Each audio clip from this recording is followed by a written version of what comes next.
नमस्ते विद्यार्थियों, मैं भगवान सिंह अजमेर क्लासेस के ऑनलाइन यूट्यूब चैनल में आपका हार्दिक स्वागत करता हूं।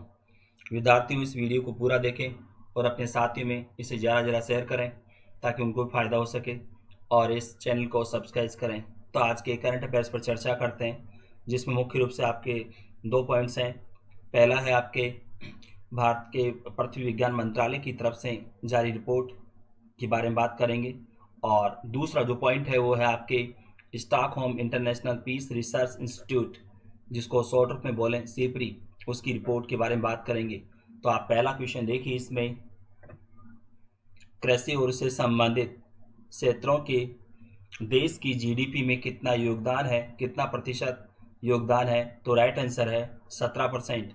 विद्यार्थियों, आपको मालूम होना चाहिए देश की 50 से 55% आबादी कृषि उससे संबंधित कार्यों पर निर्भर है, और इस यह क्षेत्र का यानी कृषि उससे संबंधित क्षेत्रों का देश की जीडीपी में योगदान 17% है। यानी कि ज़्यादातर लोग इसी जह क्षेत्र में कार्यरत हैं, यानी कि एक रोजगार का बड़ा जो क्षेत्र है कृषि उससे संबंधित कार्य।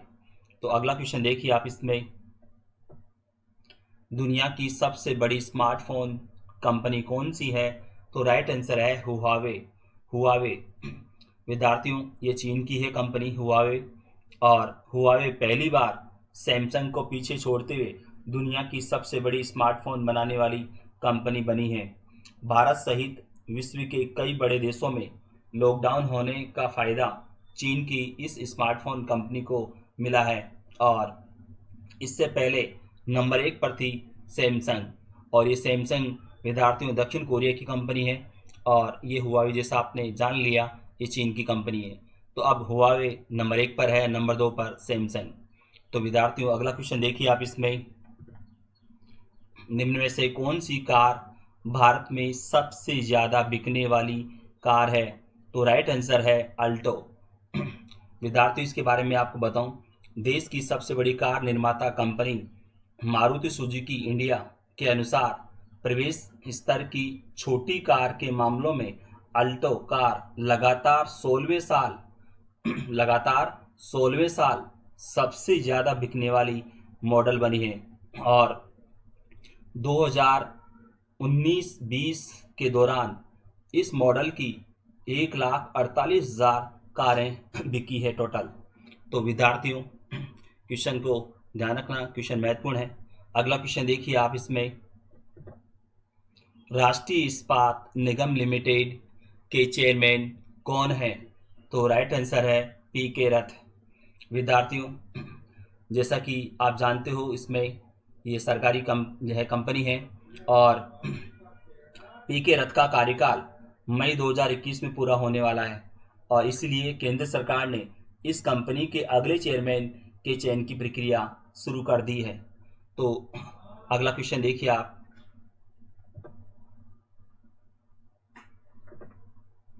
मधुबनी पेंटिंग कहाँ की है जिसके बने मास्क की विदेशों में मांग बढ़ रही है? तो राइट आंसर है बिहार। विद्यार्थियों, बिहार की मधुबनी पेंटिंग और गुजरात के कच्छ की अजरक पेंटिंग की साड़ियाँ, दुपट्टे ये प्रसिद्ध हैं, परंतु अब यहाँ इन दोनों पेंटिंग के मास्क भी बनने लगे हैं, और विदेशों में इनकी जो है मांग बढ़ने लगी है। यानी कि बिहार की मधुबनी पेंटिंग और गुजरात के कच्छ की अजरक पेंटिंग के मास्क की जो है विदेशों में मांग बढ़ रही है, और यहाँ से बड़ी जो है संख्या में निर्यात किए जा रहे हैं। तो आप याद रखना, मधुबनी पेंटिंग बिहार की है और अजरक गुजरात के कच्छ की जो है पेंटिंग है। तो अगला क्वेश्चन देखिए, केंद्र सरकार जल जीवन मिशन के तहत 2020-21 में राज्यों को कितनी धनराशि उपलब्ध कराएगी? तो राइट आंसर है 30,000 करोड़ रुपया। विद्यार्थियों, यहाँ पर आपको ध्यान रखना है कि ग्रामीण क्षेत्रों में इस योजना के तहत ग्रामीण जो है परिवारों के घरों में पानी का कनेक्शन पहुँचाने के लिए जो है 30,000 करोड़ रुपया केंद्र सरकार राज्य के लिए आवंटित करेगी। तो अगला क्वेश्चन देखिए, इसमें राजस्थान के खान एवं भू विज्ञान विभाग ने हिंदुस्तान जिंक लिमिटेड को खनिज चांदी की रॉयल्टी अपवंचन के लिए कितने करोड़ रुपए की वसूली का नोटिस जारी किया है? तो राइट आंसर है 2,500 करोड़ रुपया। विद्यार्थियों, इसके बारे में आपको बताऊं, हिंदुस्तान जिंक लिमिटेड की ओर से पिछले 10 वर्षों की घोषित चांदी पर दी गई रॉयल्टी की सही सूचना खान विभाग को प्रदान नहीं किए जाने की स्थिति में 2,500 करोड़ रुपए की मांग कायम कर वसूली की जाएगी राजस्थान गवर्नमेंट के द्वारा। तो यानी कि हिंदुस्तान जिंक लिमिटेड ने ये जो है सही जानकारी जो है राजस्थान गवर्नमेंट को उपलब्ध नहीं कराई थी, इसीलिए अब नोटिस जारी किया है इस कंपनी को। तो अगला क्वेश्चन देखिएगा, किस देश की सरकार नस्लवाद और असमानता के सभी प्रकारों से निपटने के लिए एक आयोग के गठन की घोषणा की है? तो राइट आंसर है ब्रिटेन। विद्यार्थियों, आपको मालूम होना चाहिए यूएसए में जॉर्ज फ्लॉयड की हत्या जो पुलिस के द्वारा की गई थी, उसके बाद से कई देशों में जो है प्रदर्शन हो रहे हैं। तो ब्रिटेन, न्यूजीलैंड, ऑस्ट्रेलिया, यूरोप के कई अन्य जो देश वहाँ पर प्रदर्शन हो रहे हैं, जिसमें ब्रिटेन भी है, और यूएसए में तो खैर हो ही रहे हैं। तो अब यहाँ ब्रिटिश जो प्रधानमंत्री हैं जो है बोरिस जॉनसन, तो बोरिस जॉनसन ने ब्रिटेन में नस्लवाद और असमानता के सभी प्रकारों से निपटने के लिए क्रॉस सरकारी आयोग के गठन की घोषणा की है। तो नाम याद रख लेना, क्रॉस सरकारी आयोग के गठन की घोषणा की है बोरिस जॉनसन ने। तो विद्यार्थियों, प्रधानमंत्री का नाम भी आप याद रखिएगा। अगला क्वेश्चन देखिए, इसमें पृथ्वी विज्ञान मंत्रालय की रिपोर्ट के अनुसार 1901 से 2018 के दौरान भारत के औसत तापमान में कितनी बढ़ोतरी हुई है? तो राइट आंसर है 0.7 डिग्री सेल्सियस। और विद्यार्थियों, इसका जो यानी तापमान में जो बढ़ोतरी हुई है उसका मुख्य कारण जो माना जाता है वो है ग्रीन हाउस गैसों की जो है बढ़ती हुई मात्रा है। और पृथ्वी विज्ञान मंत्रालय की रिपोर्ट,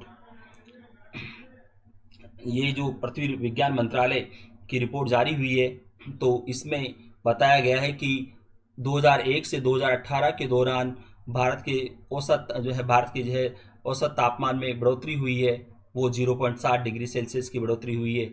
और यहाँ पर एक और बात मैं आपको बताऊँ, ये रिपोर्ट पृथ्वी विज्ञान मंत्रालय के पुणे स्थित भारतीय उष्णकटिबंधीय मौसम विज्ञान संस्थान के तहत आने वाले जलवायु परिवर्तन अनुसंधान केंद्र ने तैयार की है। तो आपको ध्यान रखना है, ये रिपोर्ट जिसने तैयार की है वो आपको ध्यान रखना है कि भारतीय उष्णकटिबंधीय मौसम विज्ञान संस्थान के तहत आने वाले जलवायु परिवर्तन अनुसंधान केंद्र ने ये रिपोर्ट तैयार की है। और इस रिपोर्ट के अनुसार 21वीं शताब्दी के अंत तक भारत के औसत तापमान में करीब 4.4 डिग्री सेल्सियस की बढ़ोतरी का पूर्वानुमान भी व्यक्त किया है। और देश में 1986 से 2015 की 30 साल की अवधि के दौरान सबसे गर्म दिन और सबसे ठंडी रात के तापमान में क्रमशः करीब 0.6 डिग्री सेल्सियस और 0.4 डिग्री सेल्सियस की बढ़ोतरी की जो है संभावना व्यक्त की है।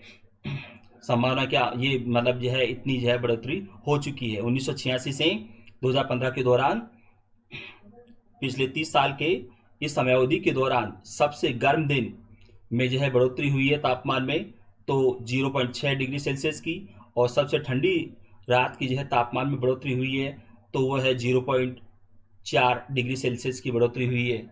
एक और बात इसमें रिपोर्ट में बताई गई है कि इस सदी के अंत तक सबसे गर्म दिन और सबसे ठंडी रात के तापमान में क्रमशः जो है करीब 4.7 डिग्री सेल्सियस और 5.5 डिग्री सेल्सियस की बढ़ोतरी होने का पूर्वानुमान व्यक्त किया है। यानी कि सबसे गर्म दिन के तापमान में बढ़ोतरी का अनुमान है वो है 4.7 डिग्री सेल्सियस का। यानी कि इस शताब्दी के लास्ट तक दिन के तापमान में बढ़ोतरी हो चुकी होगी 4.7 डिग्री सेल्सियस की अधिकतम तापमान की, और रात्रि के जो है तापमान में बढ़ोतरी हो चुकी होगी इस सदी के अंत तक 5.5 डिग्री सेल्सियस की। ये इस रिपोर्ट में अनुमान व्यक्त किया गया है। और भारत में गर्मी के मौसम में चलने वाली लू की आवृत्ति 21वीं सदी के अंत तक 3 से 4 गुना ज़्यादा होने की संभावना इस रिपोर्ट में व्यक्त की गई है। तो विद्यार्थियों, इसमें आपको बहुत सारे क्वेश्चंस बन रहे हैं आपके, इसलिए इसको विशेष रूप से ध्यान रखना। एक तो मैंने आपको जो बताया ये रिपोर्ट जो है किसकी तरफ से तैयार की गई है, तो आपको ये भी ध्यान रखना है। दूसरा, आपको ये याद रखना है कि इसे 21वीं शताब्दी के अंत तक भारत के औसत तापमान में जो है कितनी जो है बढ़ोतरी होने की संभावना व्यक्त की है, तो 4.4 डिग्री सेल्सियस की।